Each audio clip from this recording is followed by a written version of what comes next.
April 12th, 2020, and we are live. Hope everybody's doing well. There's been a lot going on this past week. So we're going to cover some of the things that took place this past week, give you an update on what's going on with coronavirus. This has, been a devastating week on a number of different levels. So if you've been watching my Facebook Live broadcast, I've been doing some updates on what's taking place. We see that the U.S. is number one when it comes to cases worldwide, over 500,000 cases and about 21,000 deaths. So it's a lot taking place. So I'm going to do an update on some of that. We'll also deal with the African American business owners that are trying to apply for the loans that are part of this $2.2 trillion stimulus bill. Okay, you've heard me talk about that. New York Times has a big article dealing with the problems that a lot of African American owned businesses are having in trying to take advantage of these loans. And then we see that Earl Graves, who was the founder of Black Enterprise magazine, we saw Earl Graves passed away this past week at the age of 85 due to complications from Alzheimer's. Okay, so we'll talk some about Earl Graves in our second hour and the legacy of Earl Graves. I've been reading Black Enterprise magazine over 20 years. I started reading it in college. I used to watch the Black Enterprise TV show, so that was a big loss with the passing of Earl Graves. Another big loss, a lot of people are feeling it here in the city of Detroit, is one of my friends and one of my teachers, Ahati Kalindi E., who was a Grand Master of African Martial Arts. Interviewed him a number of times throughout the years. I would attend the World African Martial Conference here in Detroit that he and the Timerian Institute organized. His institute and his family, the E family, Mama Yana and Mama Jendai before Mama Jendai passed away, and Isoke and Abana and Kinke, Remetsu, the whole E family. So, we found out Friday, I think it was Friday morning, I found out that he made his transition due to coronavirus. I knew he was in the hospital.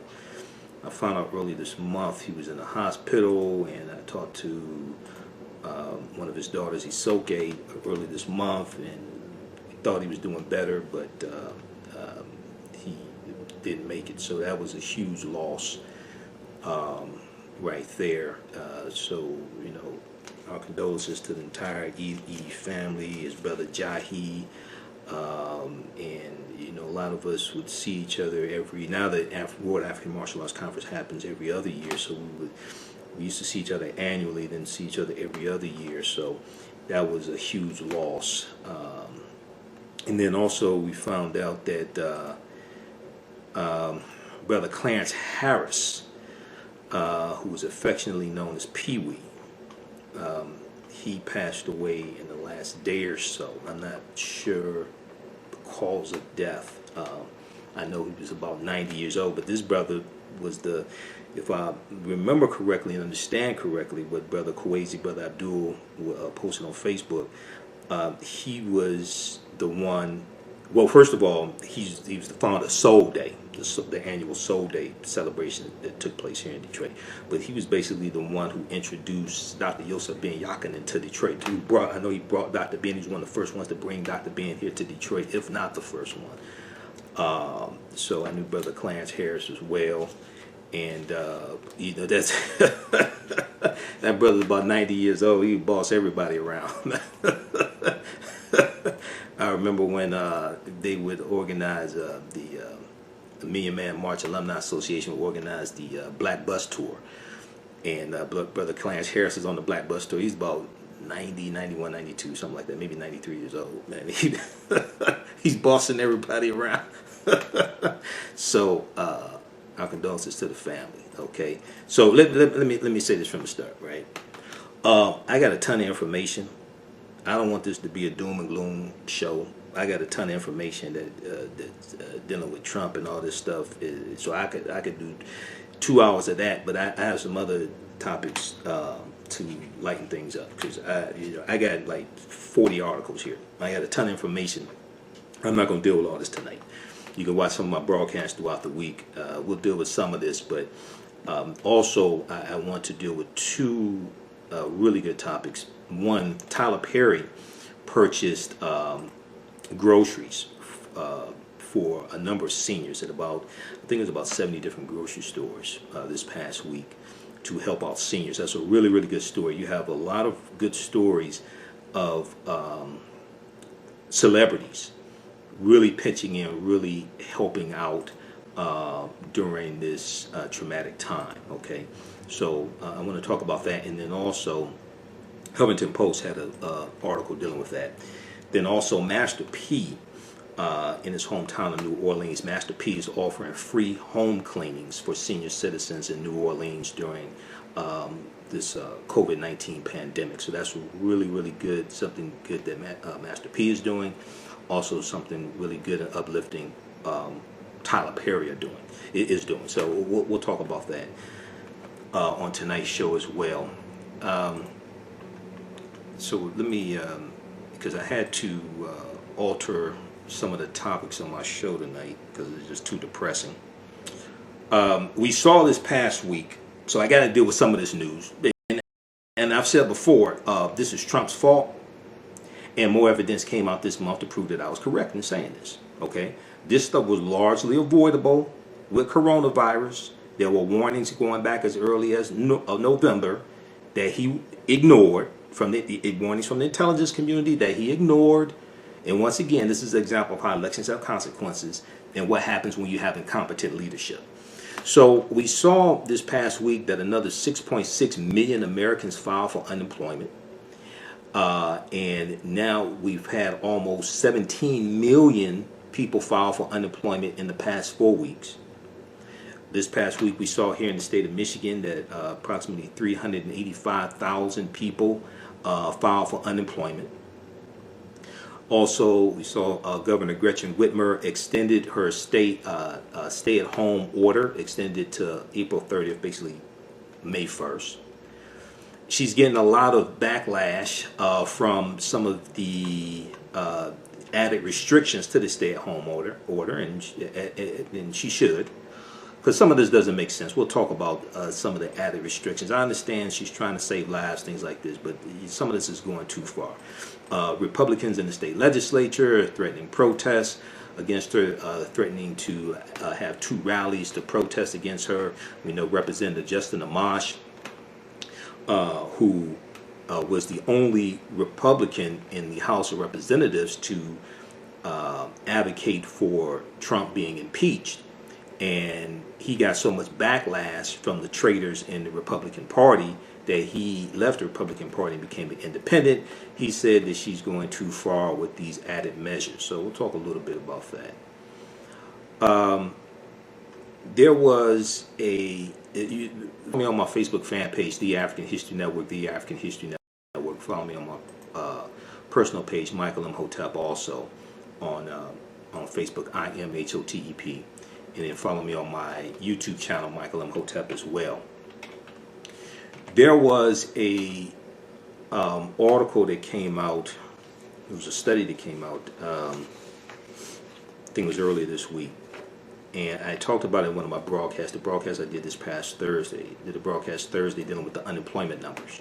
Okay, that was Thursday, April 9th, if I remember correctly, dealing with the unemployment numbers. You had news.yahoo.com had a really good article. Smoking marijuana could make the lungs more susceptible to COVID-19, experts say. Sales spike. Smoking marijuana could make the lungs more susceptible to COVID-19, experts say, as cannabis sales spike.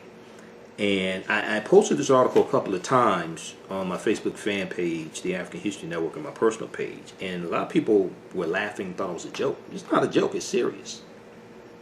And if we go and we look at more information coming out this past week, dealing with how, like NBCnews.com has an article, African Americans may be dying from COVID-19 at a higher rate.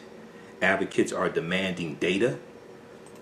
We see that there was another one from NBCnews.com that deals with African Americans disproportionately affected by coronavirus. CDC report finds Center for Disease Control, obesity, high blood pressure, and type 2 diabetes, all more prevalent in African American communities, are risk factors for coronavirus outcomes. Well, we see that marijuana usage has been promoted for years in hip-hop music, especially corporate-controlled hip-hop music, marketed to the African American community. Now, I understand the medicinal purposes for cannabis, for marijuana, for hemp. That's true. But you get a higher concentration of THC when you consume it, like when you put it in food, as opposed to when you smoke it.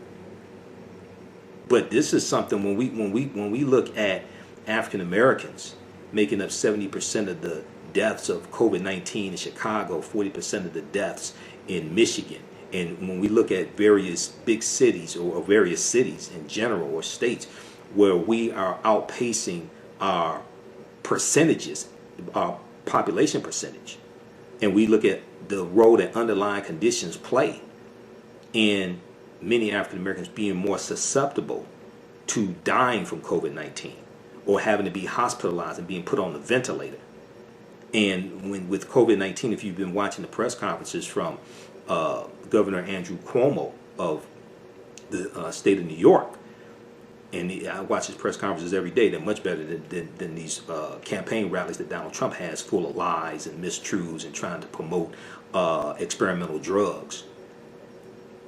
When you go on a ventilator because of complications of COVID-19, you're on a ventilator much longer. You somewhere maybe on the average, maybe about 20, 21 days, something like that. And for a lot of people who have to go on a ventilator, it's a good chance they don't. It's a good chance they won't make it.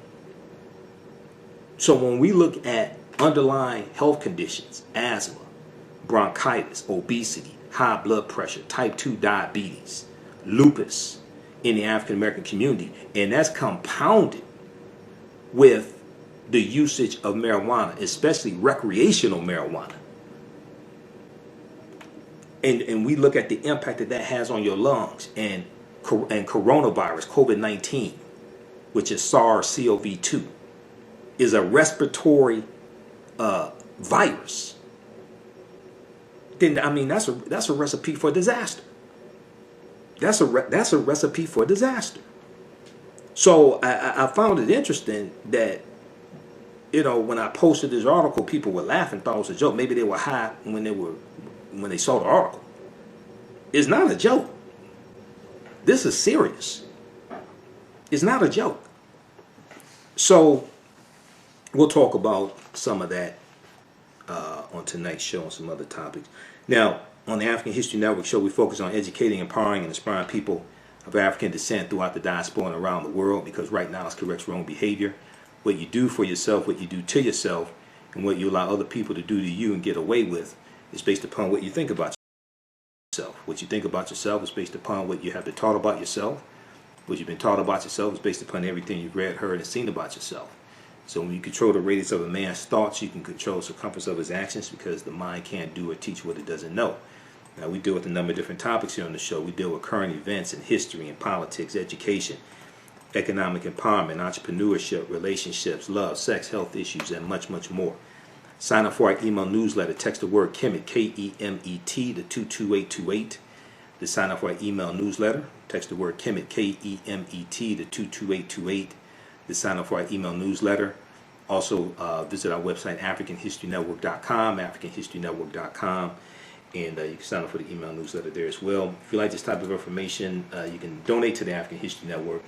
PayPal.me/TheAHNShow, PayPal.me/TheAHNShow, or through Cash App, $TheAHNShow through Cash App, $TheAHNShow through Cash App, to donate to the African History Network, and also at our website, AfricanHistoryNetwork.com. Click on the yellow donate button right there on the home page. Okay, so let's see here. What is this? Coming up here on the break. Calling numbers, area code 313-778-7600 is the calling number if you have a question or comment. 313-778-7600 is the calling number if you have a question or comment.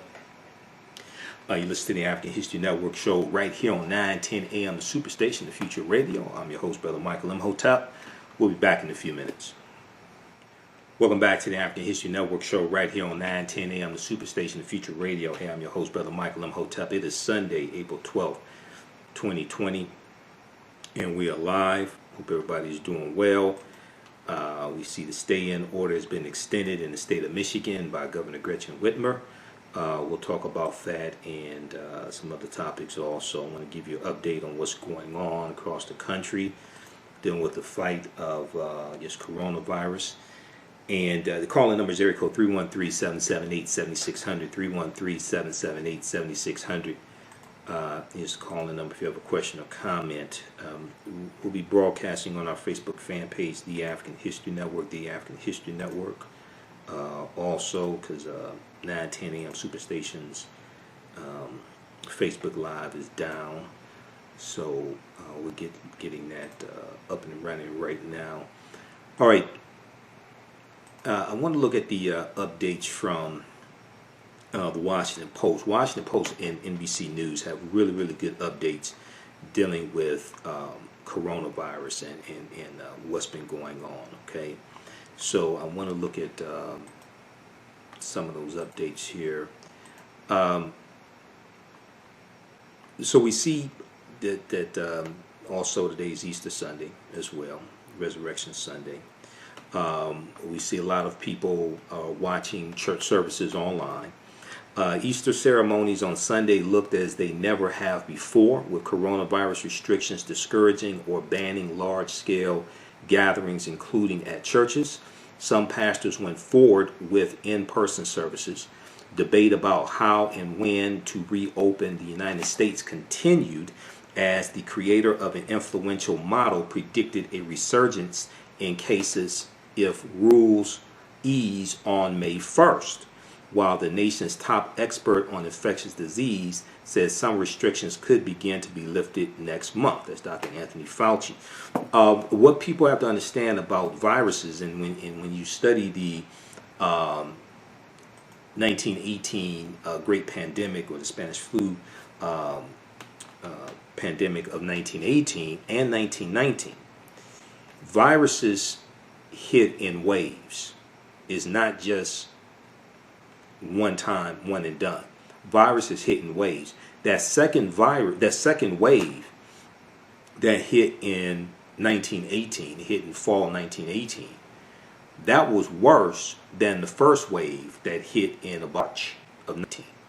Okay, so viruses happen in waves, and what happened in 1918 is that the virus mutated also. That's the other thing. Okay, so viruses hit in waves, and they tend to mutate as different waves come. Then there was a third wave that happened in early 1919, January, February, early 1919. There was a third wave that hit also. So we really have to understand history, because we've dealt with things like this. It's been over 100 years ago. It's been like 102 years ago. So most people alive today have not lived through something like this. But when we go back and look at that, and that was horrific.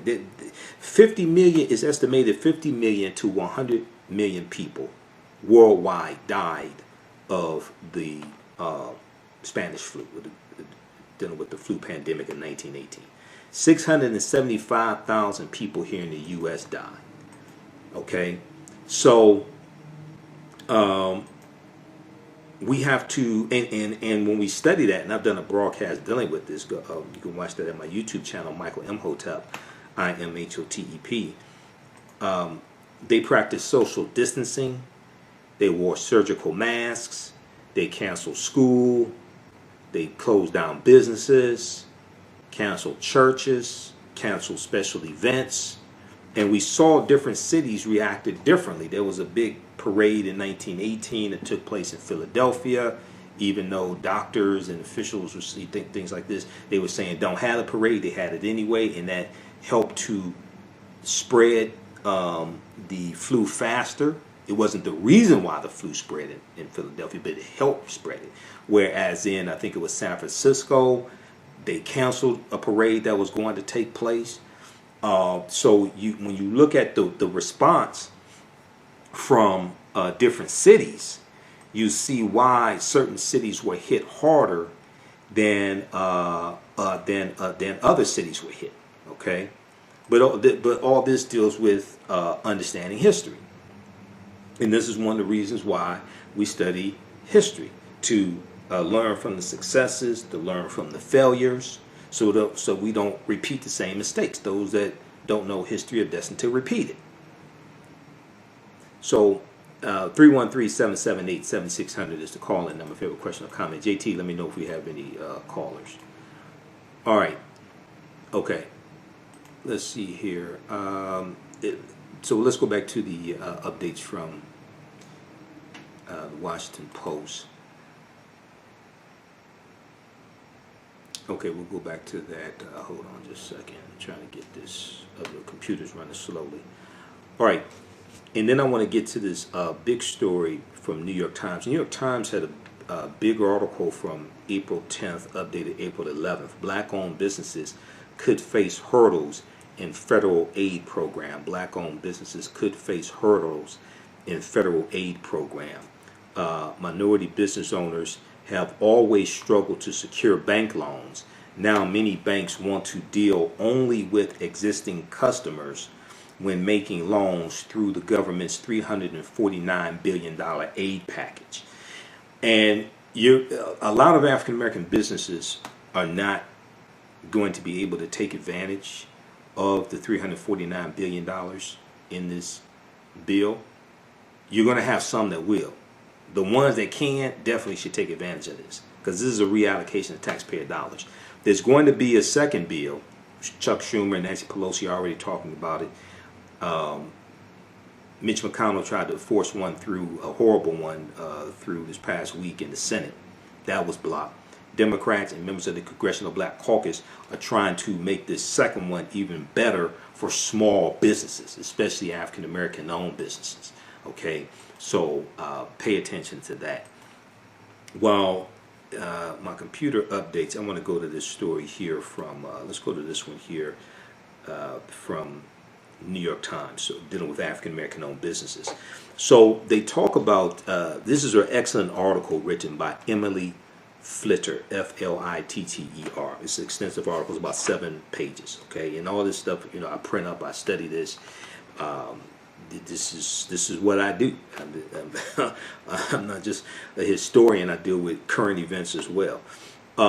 They talk about an African American female entrepreneur named Yasmin Young, Y-O-U-N-G, Yasmin Young, who, and 4 years ago, Yasmin Young walked down the street from Diaspora Salon, the name of her salon, Diaspora Salon, which is the business she owns in Baltimore.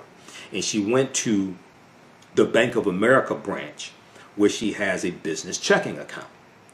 And she was thinking of getting a credit card, but from Bank of America.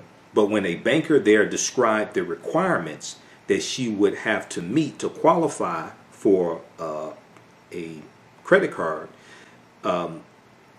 Yasmin Young says that she left feeling too discouraged to apply.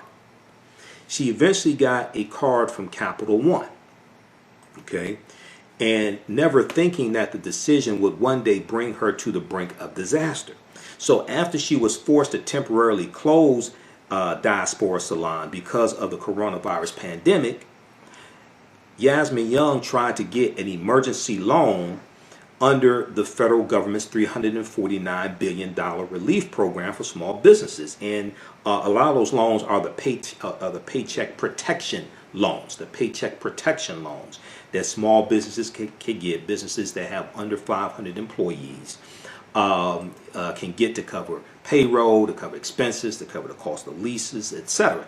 And once again, this is an example of how government is impacting and regulating business. We've seen that you have 43 states that have stay-in orders, including the state of Michigan, the state of Maryland, where Yasmin Young is. Maryland, the governor there is Larry Hogan, who's a Republican. Here in the state of Michigan, where I am, it's Governor Gretchen Whitmer, who is a Democrat. And we see across the country that various governors have stay-in orders, and they're shutting down non-essential businesses. Hair salons, tanning salons, nail salons, barbershops, gyms, okay, the gyms and the things like this, the fitness clubs. A lot of African American owned businesses and other businesses are shut down by government. And once again, all of this, the overwhelming majority of this, was largely avoidable if you had competent leadership in the White House who paid attention to their presidential daily briefings, who paid attention to the information coming from the intelligence community, who paid attention to the scientists. There were warnings going back to at least to November. New information just came out this past week. If we look at the article from, we can look as recently as April 12th. Associated Press had a big article, Signs Missed and Steps Slowed in Trump's Pandemic Response. Signs Missed and Steps Slowed in Trump's Pandemic Response. This is written by Jonathan Lemire, Zeke Myler, Jill Colvin, and Ricardo Alonso Zaldivar. I saw Jonathan Lemire interviewed by Chris Jansen on MSNBC, okay, today. And I went and pulled this article up. Came out April 12, 2020 from the Associated Press. We go back to April 8th. If you saw the broadcast I did April 9th, dealing with 6.6 million people filing for unemployment. If you saw that broadcast, I talked about the article that came out the day before from abcnews.com, abcnews.go.com. April 8th, 2020, intelligence report warned of coronavirus crisis as early as November. Intelligence report warned of coronavirus crisis as early as November. As far back as late November, U.S. intelligence officials were warning that a contagion was sweeping through China's Wuhan region, changing the patterns of life and business and posing a threat to the population, according to 4 sources briefed on the secret reporting. Concerns about what is now known to be the novel coronavirus pandemic were detailed in a November 2019 intelligence report by the military's National Center for Medical Intelligence, the NCMI, according to 2 officials familiar with the document's contents. The report was the result of analysis. The report was the result of analysis of wire and computer intercepts coupled with satellite images. It raised alarms because an out-of-control disease would pose a serious threat to U.S. forces in Asia, forces that depend on the National Center for Medical Intelligence, forces that depend on the NCMI's work.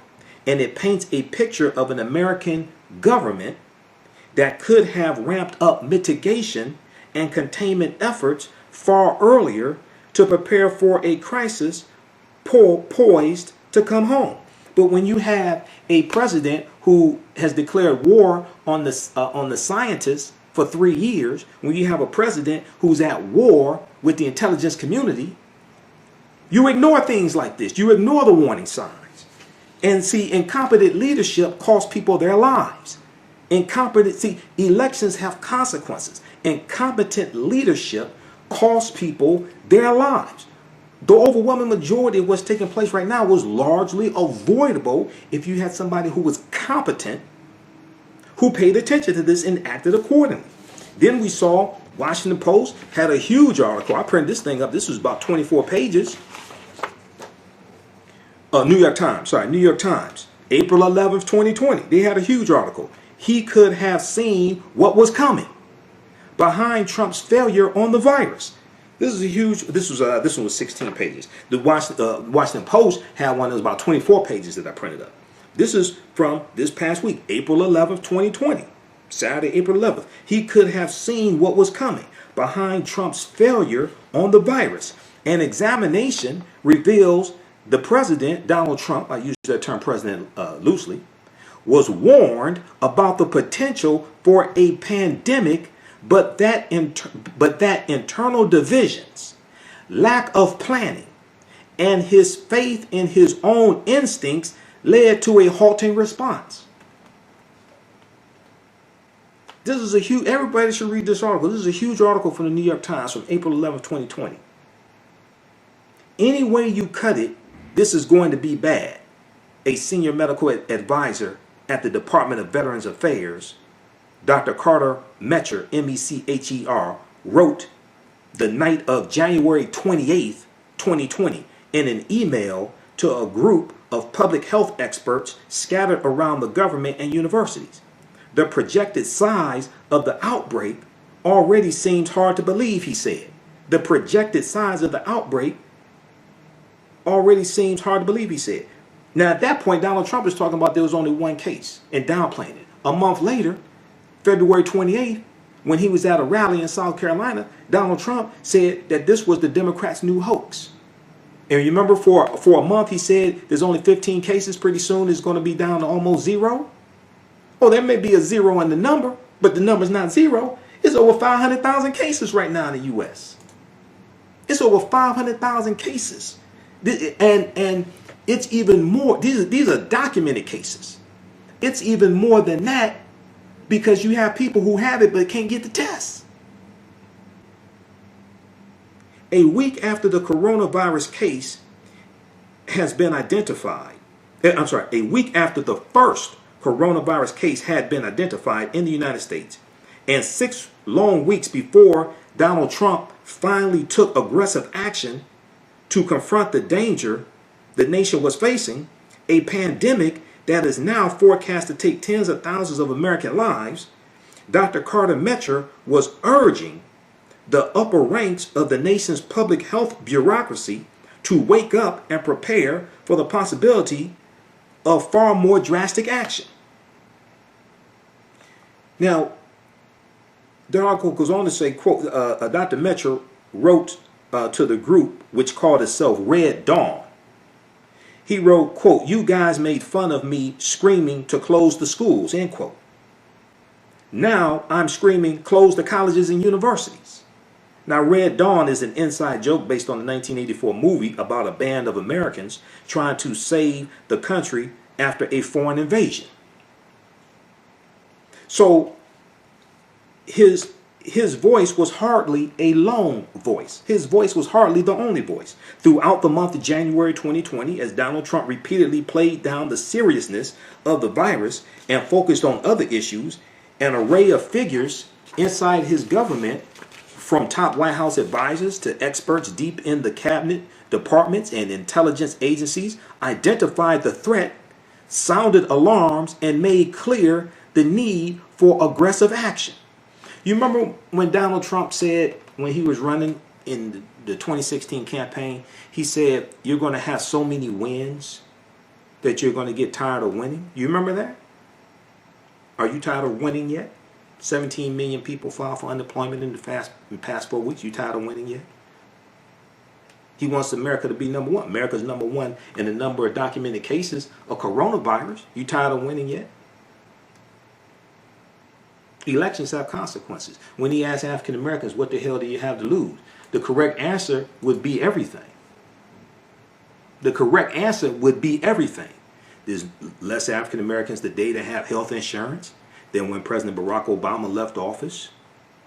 The quality of air has deteriorated over the past 3 years because the Trump administration has reversed or weakened 95 environmental regulations. You have a lot of African American owned businesses that are not going to survive, the detrimental impact coronavirus is having on the economy. The correct answer would be what do you have to lose? Everything. We go back to the article from the New York Times, and we'll get back to this other one from the New York Times and with black-owned businesses. All this is tied together. This is why when I heard people in 2016 talking about we're not going to vote for president, we're just going to build businesses, do economic empowerment, invest in the stock market. I'm like, do you understand that politics is the legal distribution of scarce wealth, power, and resources, and the writing of laws, statutes, ordinances, amendments, and treaties, their adoption, interpretation, and enforcement? And politics regulates your business? You got black-owned businesses right now shut down, and if they open up, they're going to be fined. That's government dictating what you do with your business. And then the businesses that stay open, they can only have 5 people in the lobby. They're regulated. African American owned restaurants in general in the state of Michigan and other states, Illinois, Ohio, they can't. There's no dine-in service. It's only takeout service. No dine-in service is only takeout service, which is restricting the revenue for businesses, especially African American owned businesses. Earlier this week here in the state of Michigan, I heard a statistic that 1/3 of restaurants in the state of Michigan are not going to survive this economy because of the coronavirus. 1/3 of restaurants in the state of Michigan are not going to survive. If 1/3 of restaurants in the state of Michigan are not going to survive, and those are mainly white restaurants, what do you think is going to happen to African American owned restaurants? So when we deal with principles of political self-defense, understanding how laws and policies impact the economic conditions of African Americans, then you understand, and this is something that I teach on, political self-defense. There's a term that I've coined. It's a whole concept. And one of the things in political self-defense is identifying people and candidates and elected officials who have an anti-black agenda. Everybody wants to talk about a black agenda. First of all, a black agenda is not what candidates and elected officials present to us. That's what we present to them. A black agenda is not what we wait on them to present to us. That's what we present to them. And a black agenda gives you standards for you to evaluate various candidates and their policies by. So, but the first thing you have to do is identify those that have an anti-black agenda. Because an anti-black agenda is worse than not having a black agenda. When you deal with the policies coming from the Trump administration, this is an anti-black agenda. If we look at, and I'm going to come back to this article, see, once again, I told you, look, this is what I do. I do research. I got a ton of articles here. I'm not going to be able to get through all this. But one very, very important article here, thegrio.com had one. I posted this on my Facebook fan page. The U.S. Postal Service is on the verge of collapsing if it doesn't get $89 billion that it's asking Congress for to stay afloat. The U.S. Postal Service. African Americans are disproportionately employed by the U.S. Postal Service. If the U.S. Postal Service collapses, there's going to be thousands of African American jobs lost. And secondly, Donald Trump does not want people to be able to vote in the November 3rd, 2020 election by mail. He already said this past week, if people could vote by mail nationwide, Republicans would not win elections anymore. He already said that this past week. If we look at I'll just give you the title of this one. Maybe we'll have time to come back to this later. TheGrio.com, GRIO, had an article, and we posted it on my Facebook fan page, the African History Network. Postal Service running out of cash, and that may hurt African Americans. Postal Service running out of cash, and that may hurt African Americans. Donald Trump seems inclined to let the United States Postal Service die because he believes the agency needs to increase its prices, reported the New York Times. The COVID-19 crisis has hurt most major industries in the U.S., and the perpetually in debt Postal Service is no exception. The U.S. Postal Service has asked the U.S. Congress for $89 billion to stay afloat, insisting the agency will run out of money by the end of September 2020 if they don't get a cash infusion. Donald Trump may not be so eager to help, as he has long held the view that the Postal Service should charge on par with Amazon.com. Just last week, he rejected a cash bailout for the U.S. Postal Service. Donald Trump, the unstable genius, said, quote, they have to raise the prices on these companies who drop thousands of packages on the floor of the post office. Donald Trump told reporters at the White House this past Wednesday. They ought to do that. I'm pushing them. Now, Mark Diamondstein is the president of the American Postal Workers Union, which represents more than 220,000 postal workers. He argued politics were at play with Trump's reluctance to get involved. He said at the end of the day, they have an agenda. Raise prices, reduce worker benefits, and reduce services, make it appear more profitable, and set it up for sale. The Postal Service is one of the country's biggest employers. As of 2018, according to Data USA, the agency employs over 330,000 employees with an average salary of $50,000 a year. While 67% of its employees are white, 21% of the agency's employees are African American. African Americans, 14% of the U.S. population. 21% of the employees of the U.S. Postal Service.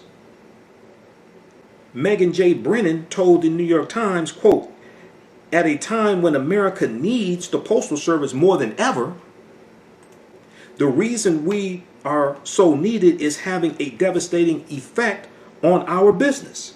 Postmaster General Megan J. Brennan told the New York Times. She said, quote, the sudden drop in mail volumes, our most profitable revenue stream, is steep and may never fully recover, end quote. Now, Megan J. Brennan told the New York Times that an expected 50% drop in mail volume since the same time last year could cripple the U.S. Postal Service, resulting in a reduction of regular mail delivery. A controversial mandate to pre-fund retirement benefits has also caused problems for the U.S. Postal Service, one of many moves viewed to cripple the agency and possibly privatize it.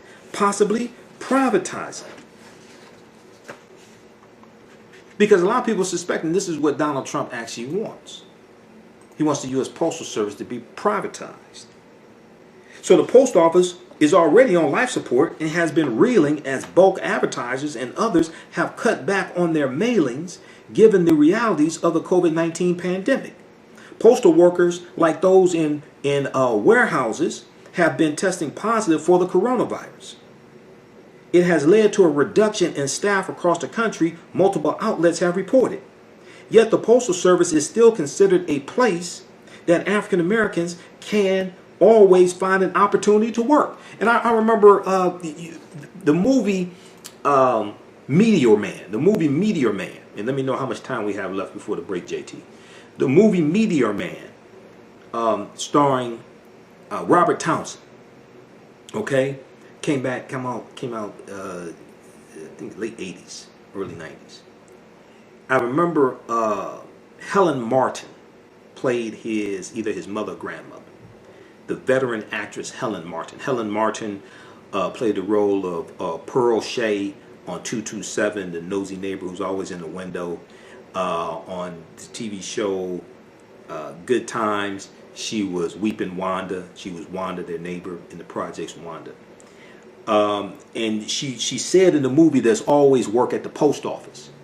Because the post office, because it's federal government, that was one of the places where African Americans knew that we could work and get a fair shot, because it was the federal government entities were the first entities to institute and operate based upon affirmative action.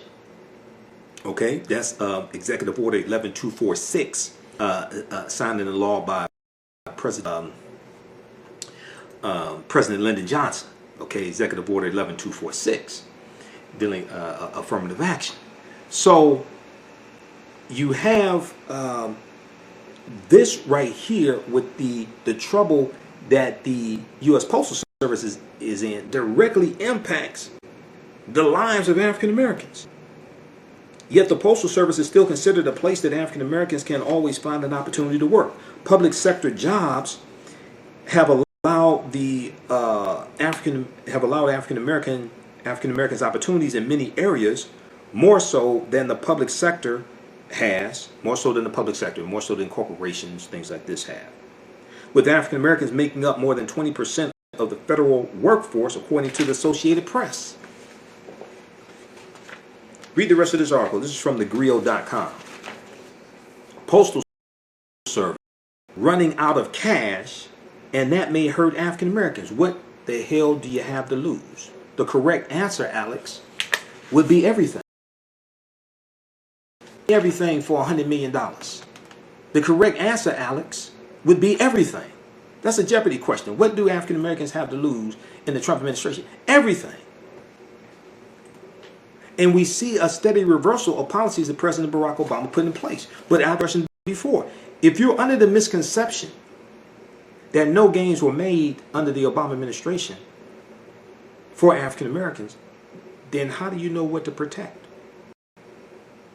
If you're under the misconception that no gains were made, then how do you know what to protect? How do you identify threats that are trying to reverse what you have if you don't have a correct assessment of what you have?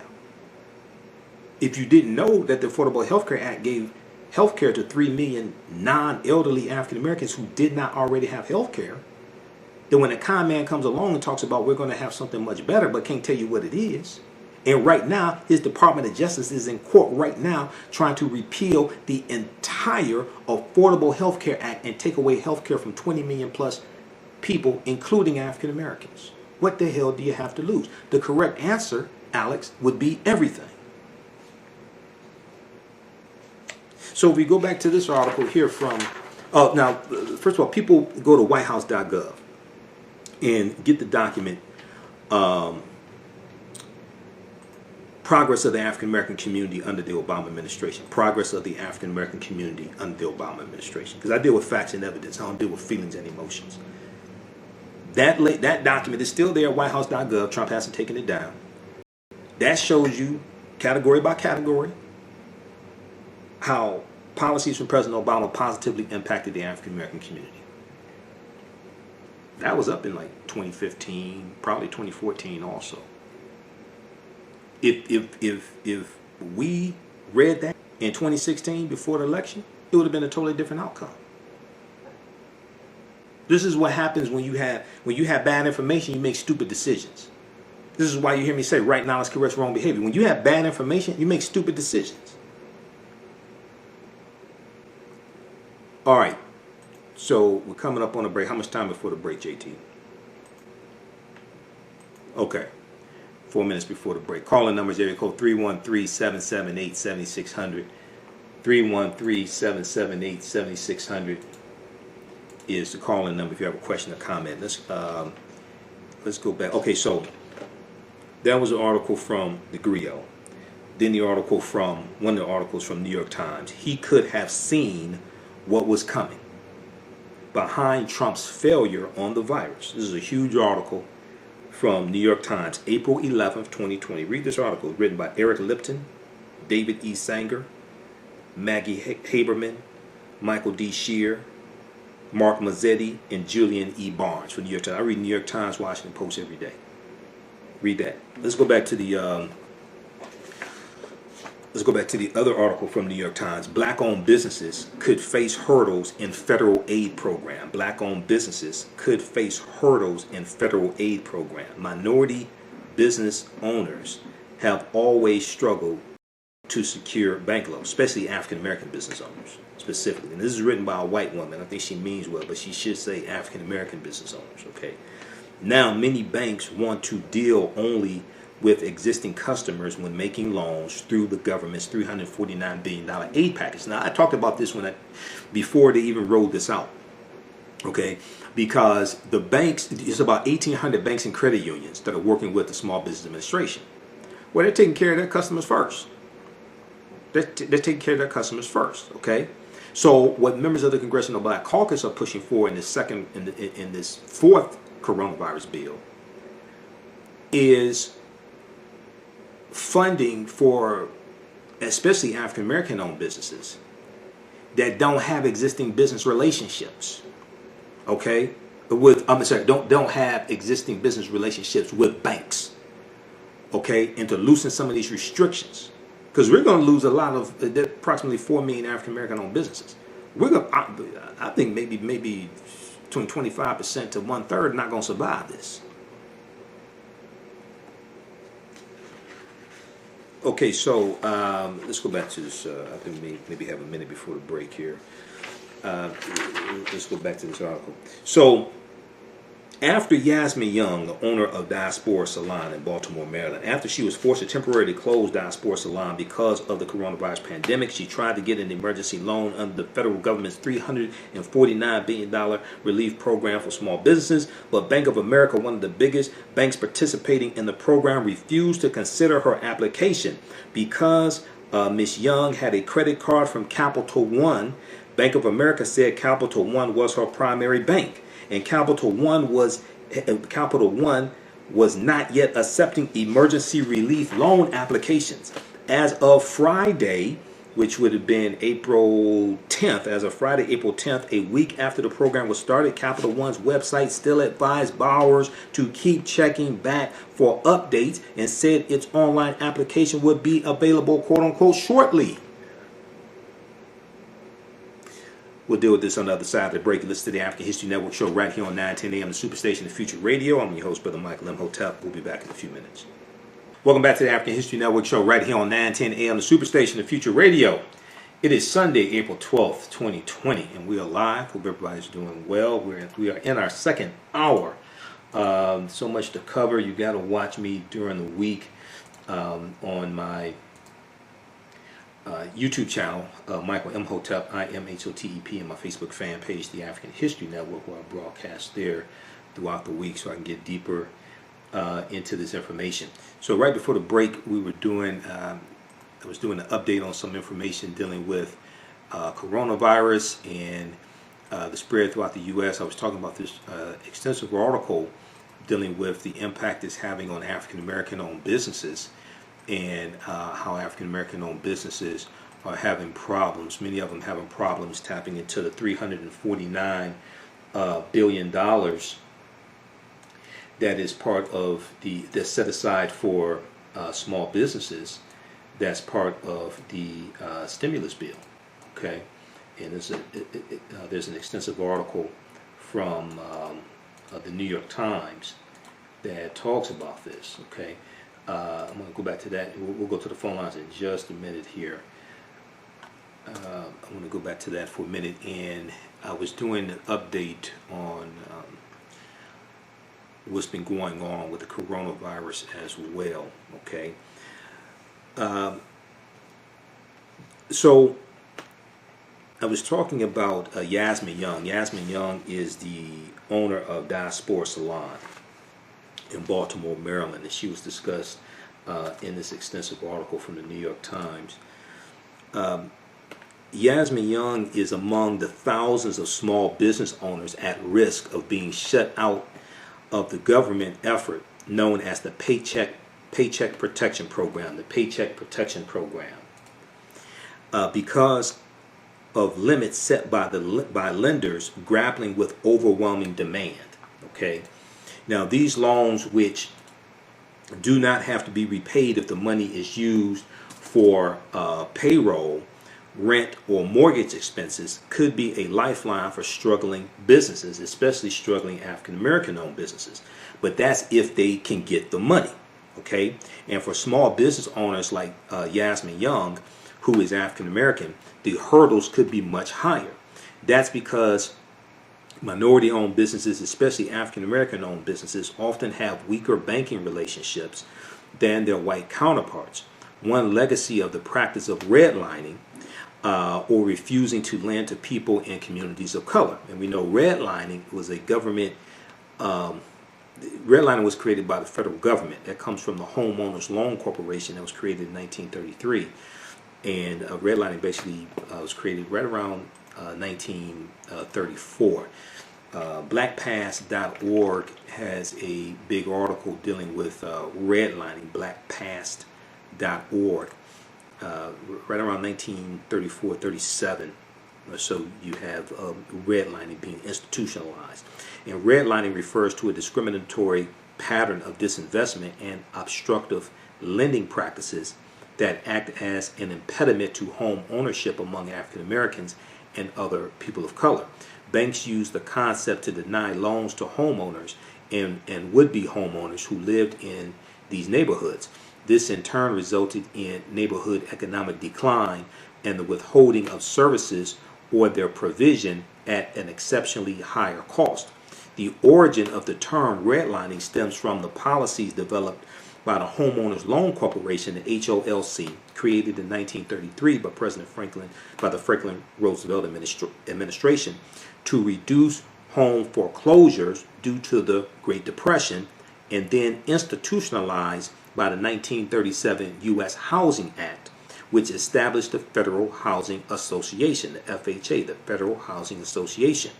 Federal housing agencies, including the Homeowners Loan Corporation and the Federal Housing Association, determined whether areas were deemed unfit for investment by banks, insurance companies, savings and loan associations, and other financial services companies.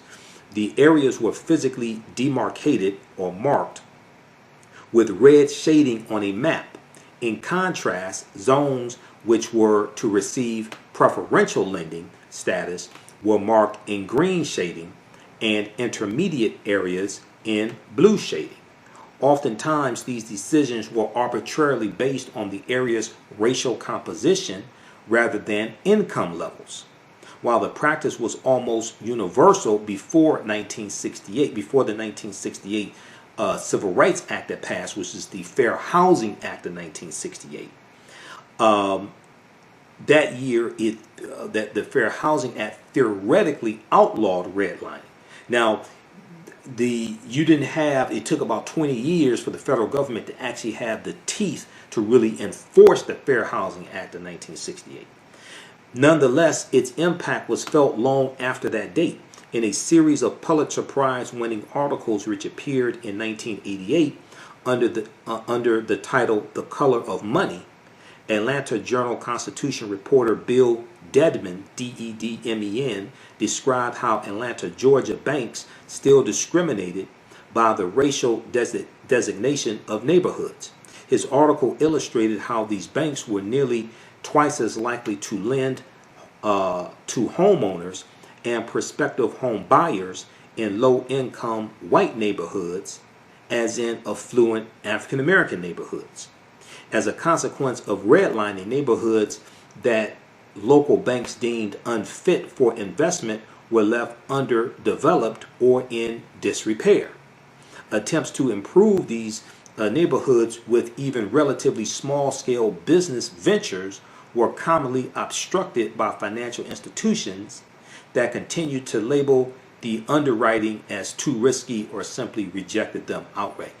Check out the rest of this article here for this really good historical piece from blackpast.org, P-A-S-T, blackpast.org, entitled Redlining, 1937. Let's go to the phone lines. Let's go to John, line 1. Welcome to the African History Network show, John. Tell us where you're calling from. Well, okay, I'm calling from Detroit, the east side of Detroit. East side of Detroit. Okay, go ahead. I want to thank you, man, for breaking it down and educating the people about what happened with the redlining. I think he was going to pop his circle head up and so for just another time. So, okay, that's the black, what people got tax dollars too. Remember that. You said that's the what? I said, they said the African Right. disbursement from homeowners and so forth. Right. Those are our tax And, dollars. Those are our tax dollars that are helping to pay for this $2.2 trillion bill. Okay. Those are our tax dollars also. Yes. Go ahead. That's right. That's right. And so I just want to ask you, could you speak on California, the government of California, because you said you doing something with the whole shit. And I just wanted to say, I think we'll we got to find another way to get some organized money in the black neighborhood. Okay, it's just that simple. I know we got to do something, and we just got to find a way to get some money in the black neighborhood, and we have to set up some type of what you call one of those investment zones and so forth.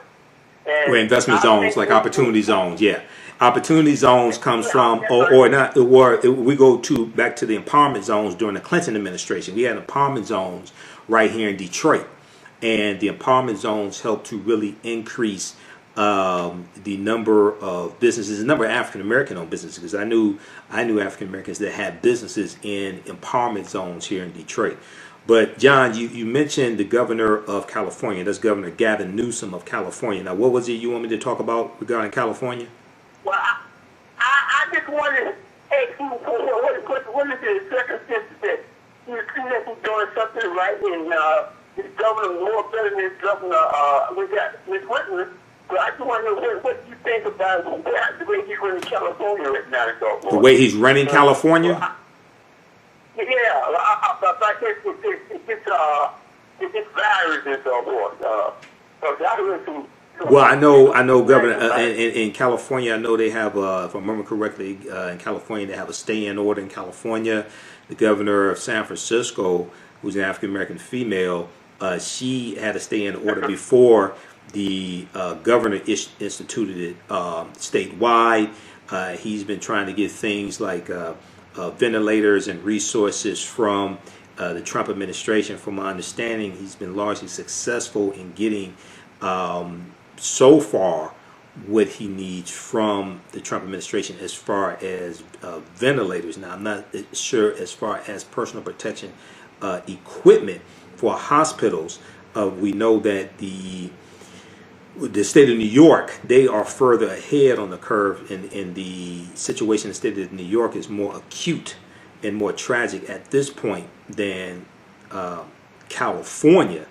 But you know, so far from California, I've been hearing some good things from what Governor Gavin Newsom is doing so far in California. But they can only do the governors had to take the lead on this because of the ineptitude of the Trump administration.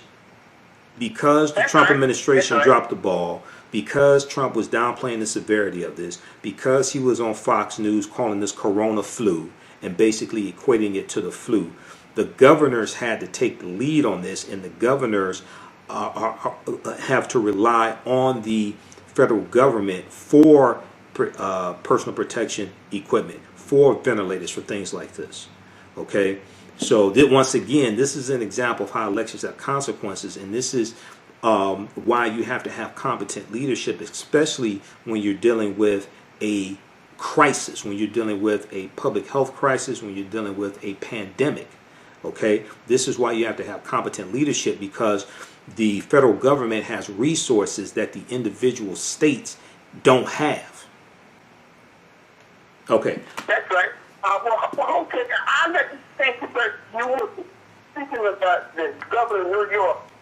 I think the broken conditions be nice for them to put heads when okay. I like the governor of New York run for president. I'm not there.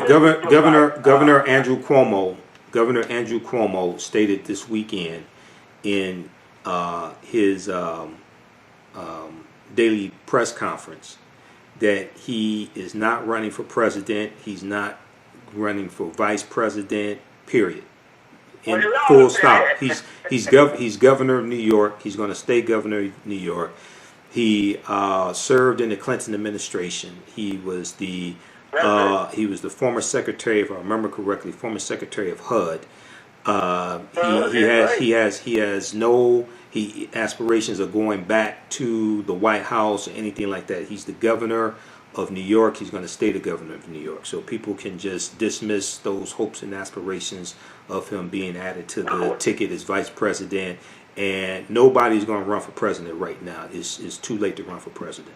Joe, we saw that with this past week. We saw Bernie Sanders dropped out of the race because the handwriting was on the wall. Bernie Sanders' campaign was effectively over after Super Tuesday when Joe Biden won 10 states out of 14. It's pretty much over after that. The death knell was when Joe Biden won the state of Michigan. Okay, and it was just it was over. So Bernie Sanders conceded this past week. He suspended his campaign. Joe Biden is going to get the nomination, as I've said before, and Donald Trump is scared to death because the one candidate out of 25 or 26 that Donald Trump feared the most and risked his presidency to try to stop, risked impeachment with his July 25th, 2019 call trying to shake down Ukrainian President Vladimir Zelensky to launch an investigation into the Bidens. The one candidate that Trump feared the most is who he's going to fight. And he knows he knows that Biden will beat him. This is why Trump risked his presidency and risked impeachment trying to stop Joe Biden.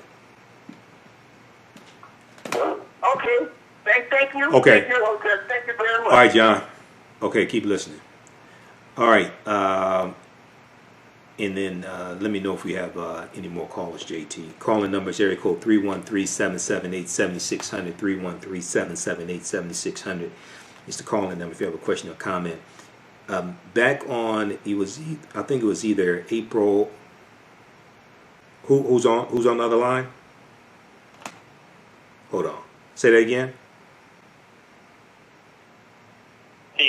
Theo. Okay, we'll go to Theo in just a minute. Hold the line. It's Theo Broten from Hood Research. Hold the line. I did a broadcast. I think it was March 10th. March 10th was, if I remember correctly, is when we voted here in the state of Michigan. I did a broadcast right after I voted, and I talked about how I went to vote and something very strange happened. There was an Asian American behind me voting. And I know for some reason people are under this misconception that Asians don't vote. I don't know who told you that. That's a lie. That's not true. They do vote. Their history is different than ours. They didn't go through 246 years of slavery, decades of Jim Crow segregation. They didn't need the 13th Amendment of 1865 or 14th Amendment of 1868. They didn't need a 15th Amendment of 1870. But Asians do vote. And as their U.S. population has gone from 4% to 5%, and their voter turnout has gone from 3.5% to 5%. If you go to NBCnews.com and look at their Asian American platform, because I read those articles at their Asian American platform, they talk about Asian Americans voting and their issues and how candidates are reaching out to the Asian American community and paying more attention to the Asian American community. But when you talk about Asian Americans, you're talking about people who largely come from at least 20 different countries, not just China and Japan, but India, Sri Lanka, Thailand. They come from Vietnam, Cambodia, South Korea. You're talking about people who speak different languages, have different cultures, have different histories. And you're trying to compare them to a more homogenous group of African Americans who have more of a common history and speak one common language, have more of a common history. I mean, in 1910, well, actually, we go back to 1900. The Great Migration starts in right about 1915. 1900, 90% of African Americans live in the South because we had a common history. That comes from a legacy of slavery. So when you try to compare the Asian American community, and they're coming from largely 20 different countries, that speak different languages, have different cultures, have different histories, many of them coming from countries where they could not vote because they're coming from dictatorships. That's a misunderstanding of history. It's totally inaccurate to try to compare that group to a more homogenous group of African Americans. I don't know where people get this nonsense from. But if you go back and watch that broadcast that I did, it's on my Facebook fan page, The African History Network, and my YouTube channel, Michael Imhotep. I went through methodically and deconstructed that argument and provided you evidence as well. And then there was a big story that Tremaine Lee of NBC News did dealing with Asian Americans and voting. So I don't know where people get this nonsense from, but you should really stop repeating it and do more research.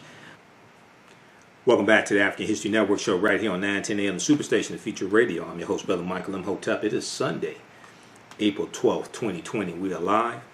Hope everybody's doing well. We're broadcasting on my YouTube channel, Michael Imhotep, IMHOTEP, on YouTube, and also our Facebook fan page, The African History Network, The African History Network, on Facebook.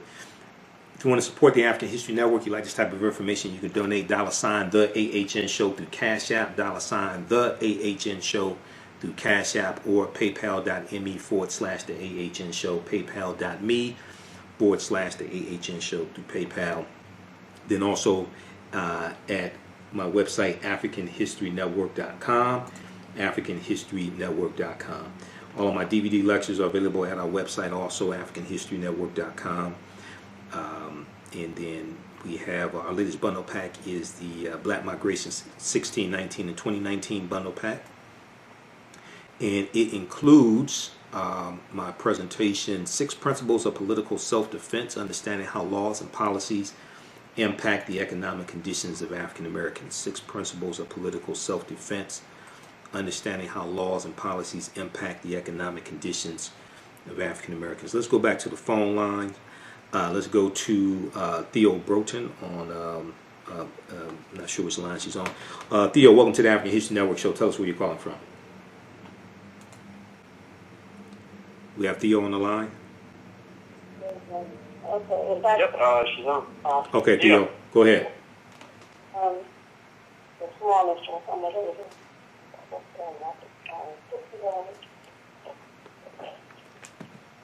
Okay, Theo, go ahead. You're on the air. Hello? Yeah, you're on the air. Go ahead. Yes, thank you. Okay. Happy Easter to you. I am calling because, one, I appreciate your program very much, and two, thank you, because of the kind of things that have been going on with this the virus and the conversation and the it's taking front row seat over everything. But here, our local elections are important as well. Mm-hmm. And it's interesting that with some of the positions, you can pay a fee and be on the ballot. Other positions, you have to get petition signatures. And with the 6-foot distance and quarantine, etc., and the deadline being the 21st of April, I don't see that as being a possibility.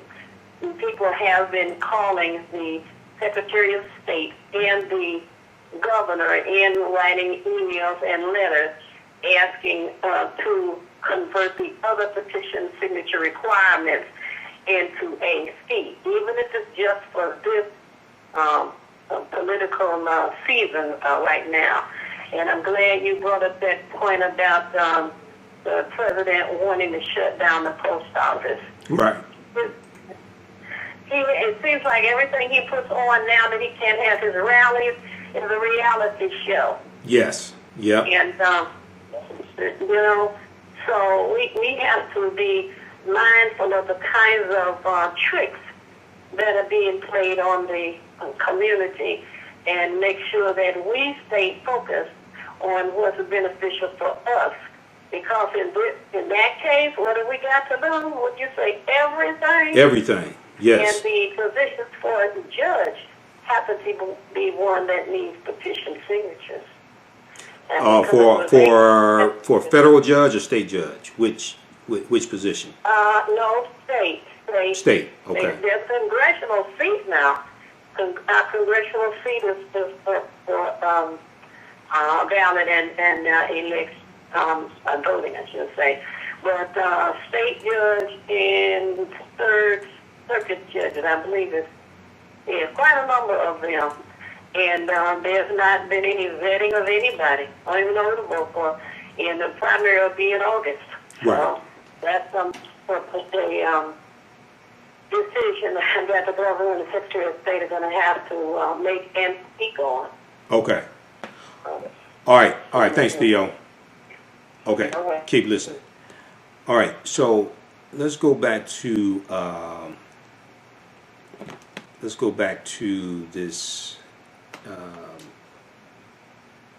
want to go back to the article from New York Times because this ties right into African American owned businesses. And the caller John talked about we have to find other ways to get capital for businesses, and that's true. That ties into the SUSU system that's practiced among West African communities.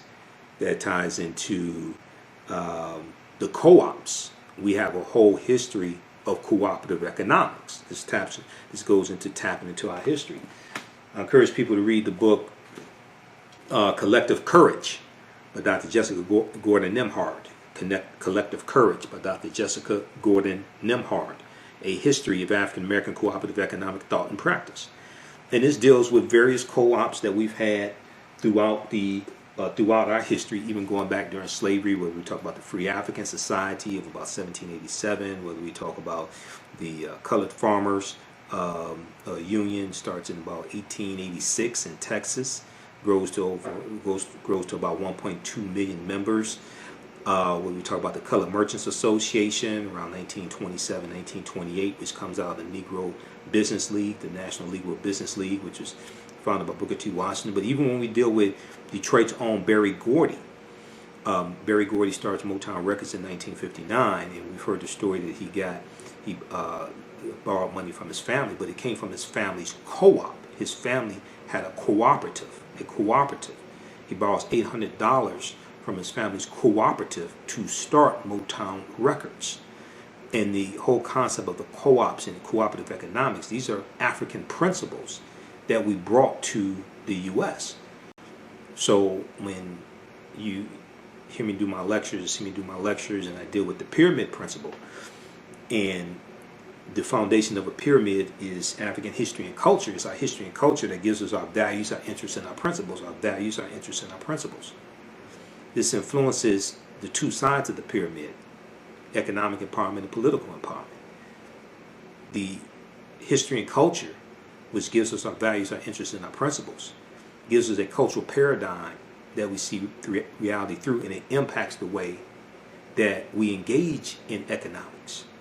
Do we just engage based upon European capitalism, or do we use traditional cultural practices to engage in economics? Because various ethnic groups and cultures use cultural practices to engage in economics. Well, we have a deep, rich history in cooperatives, but many of us don't understand that history. And largely what happened was a lot of African Americans went to white business schools or went to business schools at HBCUs, and they may have been dealing with white business principles, and they learned white business principles and brought this back to the African American community to try to implement white business principles in the African American community. Now, you can learn things about accounting and marketing and things like this, but largely the history of African American cooperatives, which ties back into African principles coming from Africa, largely that was not taught in the white business schools or even many times at the HBCUs. I'm not against business school because I went to business school. But what I'm saying is that you have to have another education to augment the business education, the business school education. Many people don't have that, so they operate based upon white business principles and bring that back to the African American community. It may benefit your family, and you may be able to employ some people from the community, things like that. That's good. But the cooperatives operate based upon a different principle, because the cooperatives are more beneficial to the community, and the people who are part of the cooperative are part owners of the cooperative as well. It's a different concept. It's coming from a different cultural paradigm. So this is why our history and culture is so important. The people's history and culture teaches them how to deal with the problems of the past and the present. People's history and culture teaches them how to deal with the problems of the present and future, and to meet the needs of the community. Okay, This is why our history and culture is so important. We've dealt with similar things before, not maybe exactly like today, but we've dealt with similar things before. How do we deal with that? Okay? So this is why our history and culture is so important. What you do for yourself, what you do to yourself, and what you allow other people to do to you and get away with is based upon what you think about yourself. What you think about yourself is based upon what you have been taught about yourself. What you've been taught about yourself is based upon everything you've read, heard, and seen about yourself. Okay, let's go back to this article here because we're running out of time. And then I want to get to these two. I want to get to these two stories. One dealing with Tyler Perry purchasing groceries for seniors, and also Master P providing services to clean seniors' homes in New Orleans. Okay, I want to get to those stories also. Let me try to silence this here. Okay, so let's go back to this article. Okay, so Yasmin Young, owner of Diaspora Salon in Baltimore, Maryland, is among the thousands of small business owners at risk of being shut out of the government effort known as the Paycheck Protection Program because of limits set by lenders grappling with overwhelming demand. These loans, which do not have to be repaid if the money is used for payroll, rent, or mortgage expenses, could be a lifeline for struggling businesses if they can get them. And for small business owners like Yasmin Young, who is African American, the hurdles could be much higher. That's because minority-owned businesses, especially African American-owned businesses, often have weaker banking relationships than their white-owned counterparts. One legacy of the practice of redlining or refusing to lend to people in communities of color.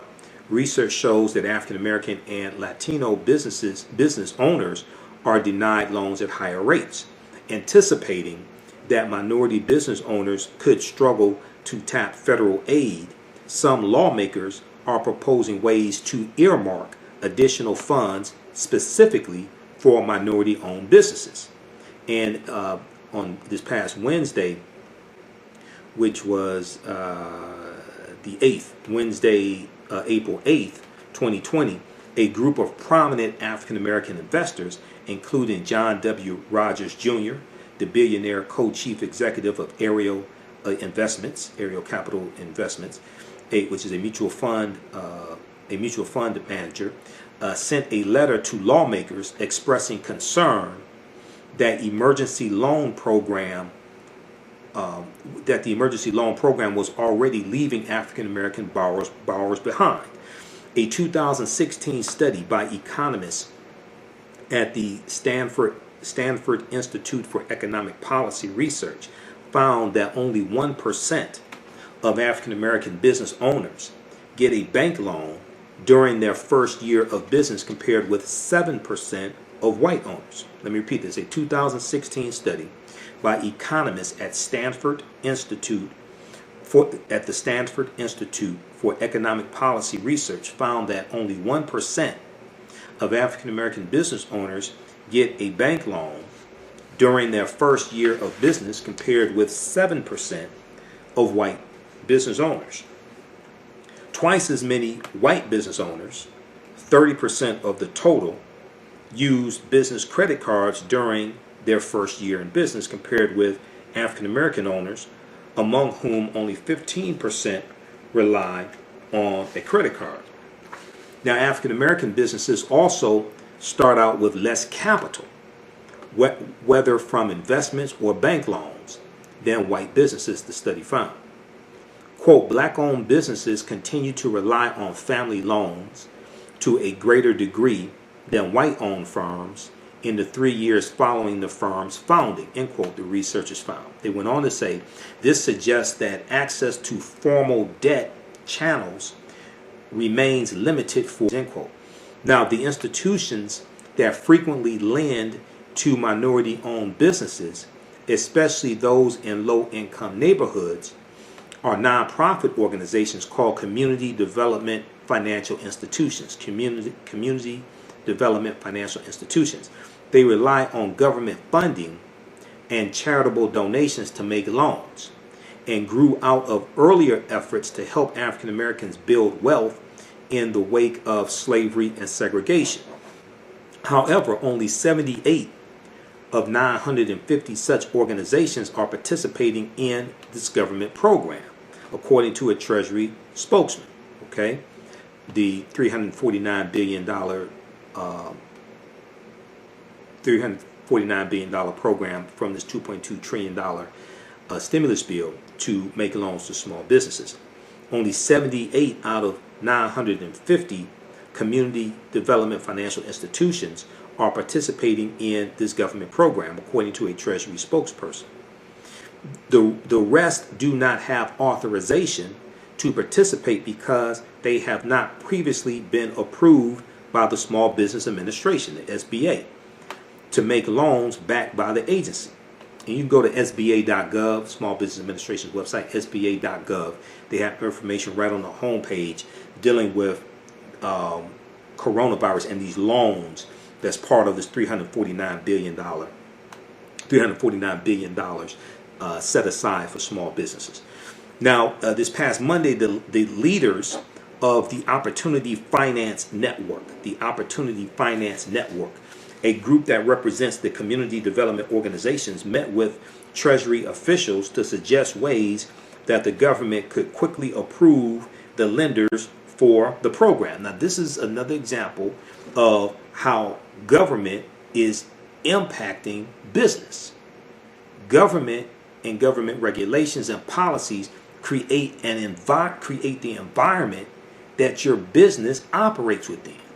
So when I hear people talk about we're not going to vote, we're just going to do economic empowerment and invest in the stock market, I'm like, do you understand that policies from government impact the stock market? This is why the stock market had one of its worst quarters in history. Do you understand that the policies coming from the White House impact businesses and black-owned businesses right here in the state of Michigan? Once again, the statistics came out this past week that it's estimated that 1/3 of restaurants in the state of Michigan are not going to survive this coronavirus economic catastrophe.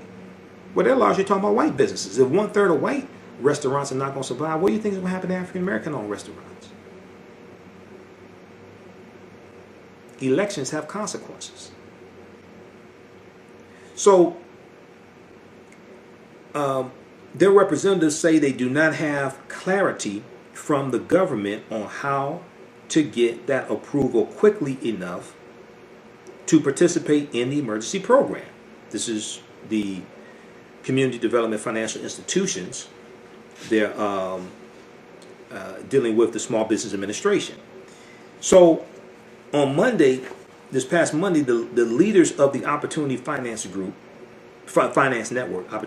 Network, a group that represents the community development organizations, met with the Treasury officials to suggest ways that the government could quickly approve the lenders for the program.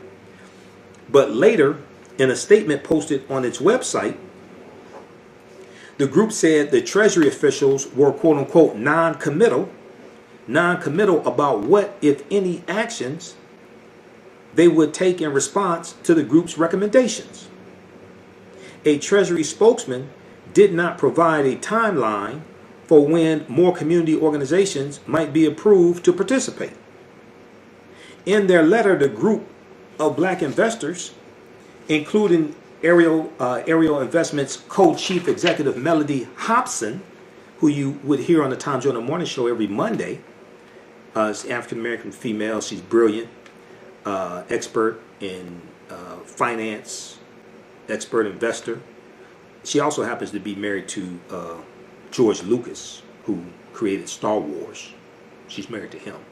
She's African-American, but she's married to George Lucas.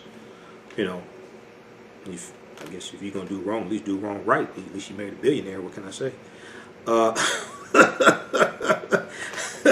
That's a whole nother show, but the hell. I mean, okay.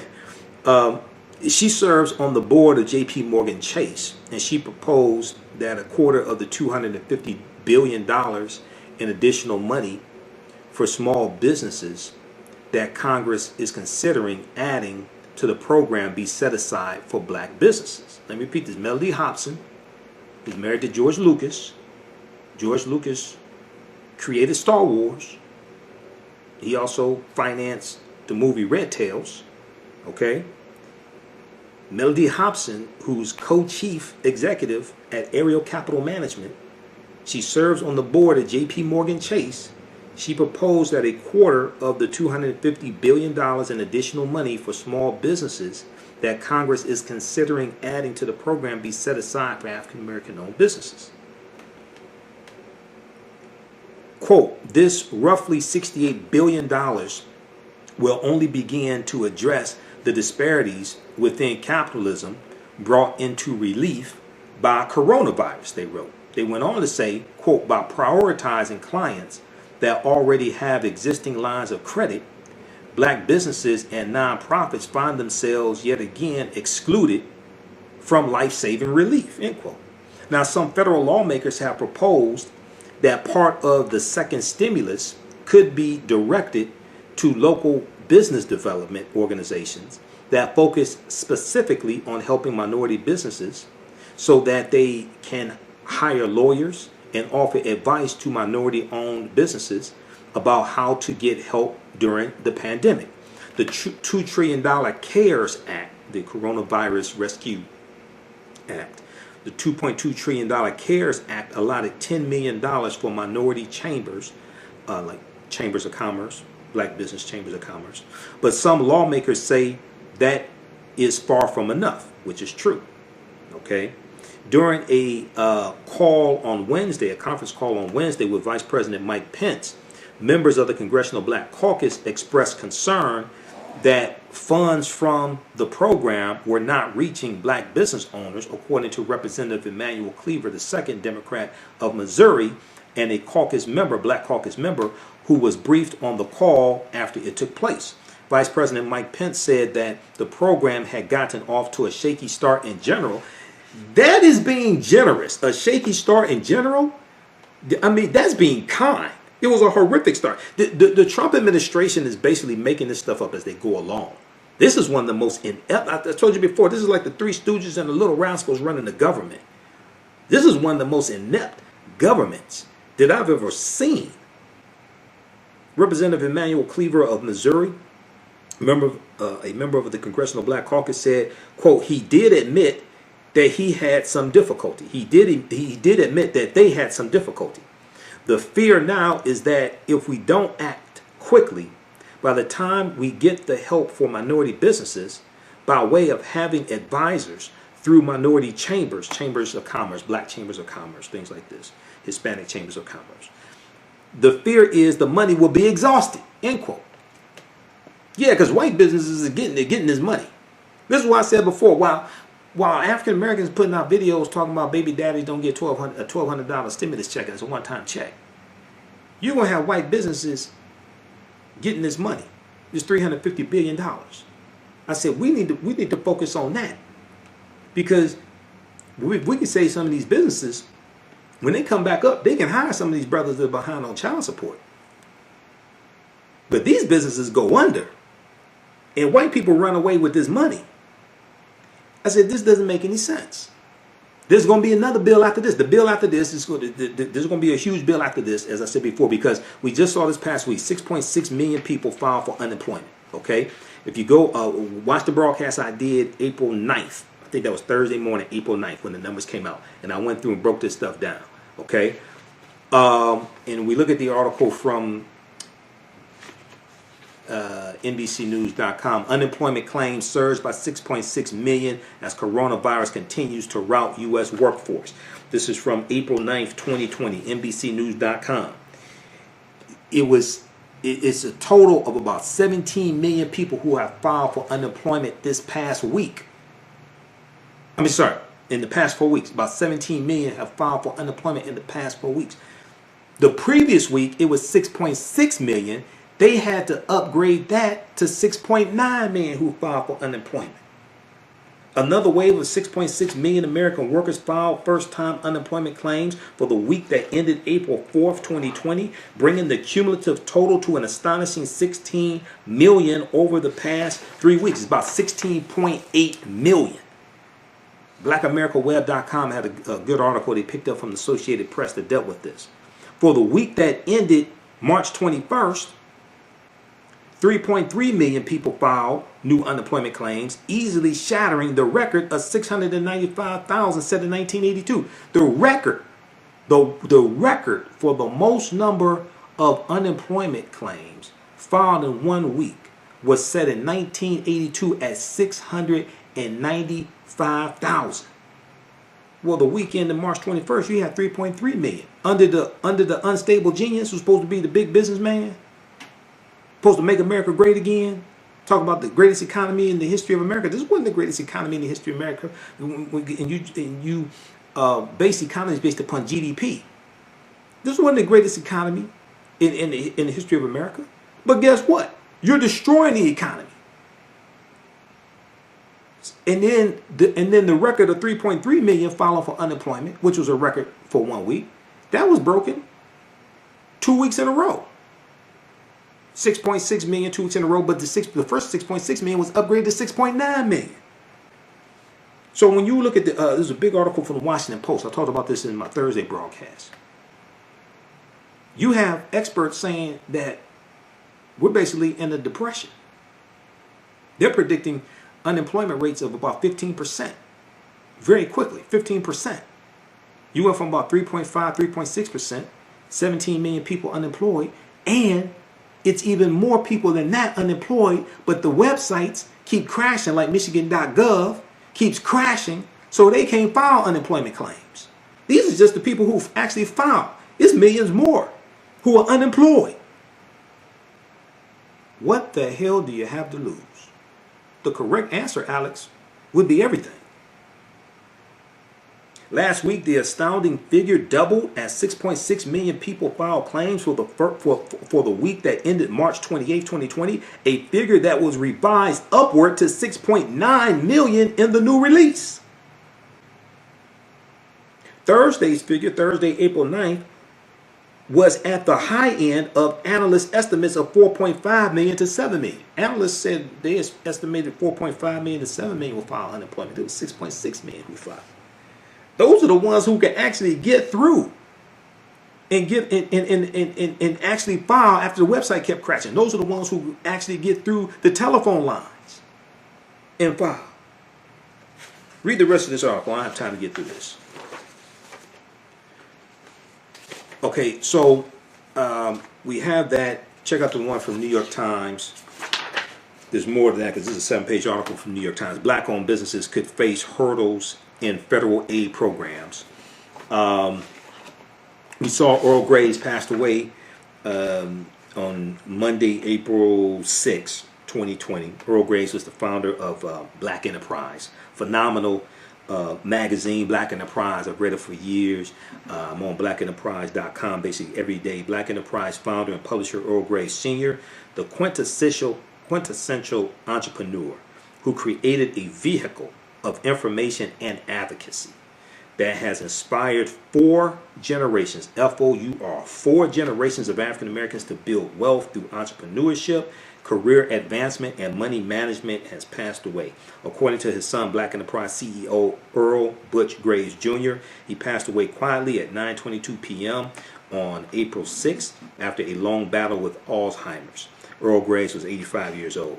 Now, Earl Graves was the author of the book How to Succeed in Business Without Being White. I read that book years ago. It came out in the 90s. Excellent book. And it's an award-winning classic business bestseller, How to Succeed in Business Without Being White. Earl Graves stated his life-defining purpose for founding Black Enterprise is simple, in simple, direct terms. Quote, the time was ripe for a magazine devoted to economic development in the African American community. The publication was committed to the task of educating, inspiring, and uplifting its readers. My goal was to show them how to thrive professionally, economically, and as proactive, empowered citizens, end quote.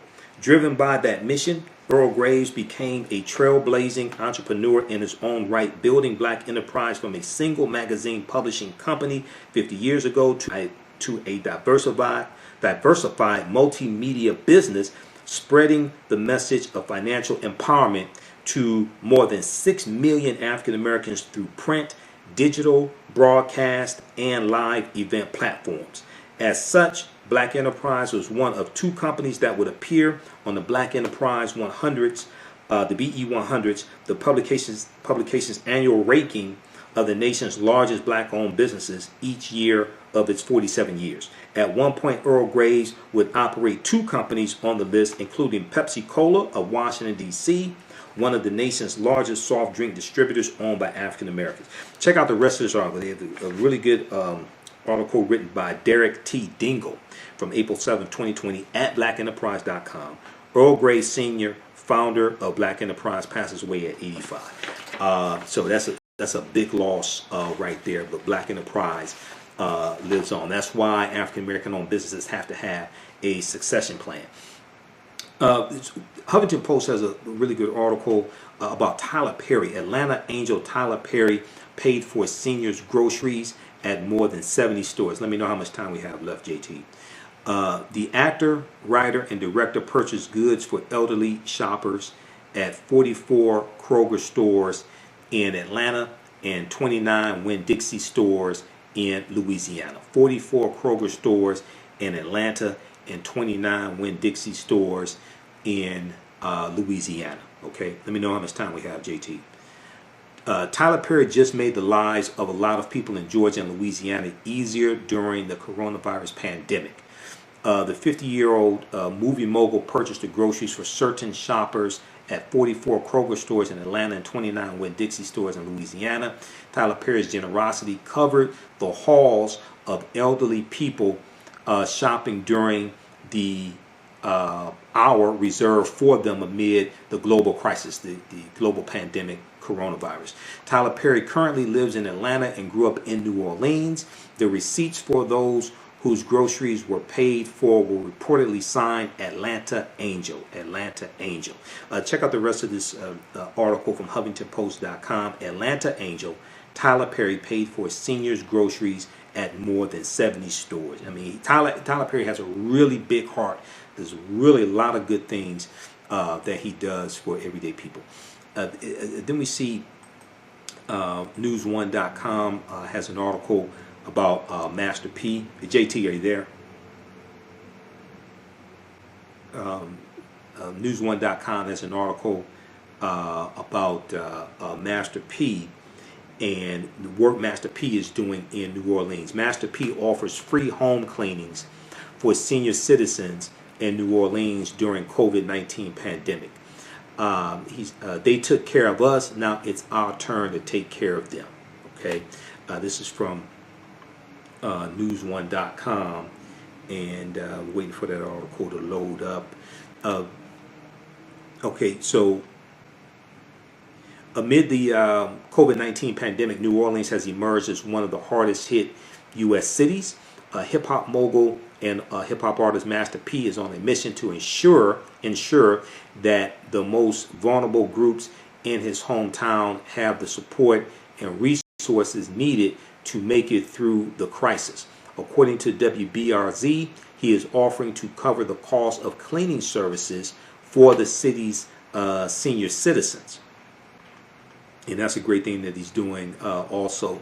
He's helping the elderly population in New Orleans through his sanitizing and cleaning company, Master Clean Life. Master Clean Life. The company sells an array of disinfecting and cleaning products designed to sanitize homes and businesses. In addition to offering free deep cleaning services, he's providing senior citizens with free hand sanitizers. He said, quote, "The more we make, the more we give." Okay, Percy Miller, Master P, said in a statement. Through these uncertain times, we really wanted to help our elderly get through this. Many of the seniors are not able to get to the stores. They are running out of groceries and resources are low. We just want to do what we can do to help. to help them. They took care of us. Now it's our turn to take care of them. Check out the rest of this article at news1.com. News1.com. Master P offers free home cleanings for senior citizens in New Orleans during COVID-19 pandemic. Okay, and that's from April 12th, 2020. All right.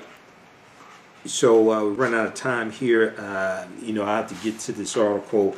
I'll do another broadcast dealing with this. This is from news.yahoo.com. News.yahoo.com. Smoking marijuana could make the lungs more susceptible to COVID-19, experts say, as cannabis sales spike. Let me know how much time we have, JT.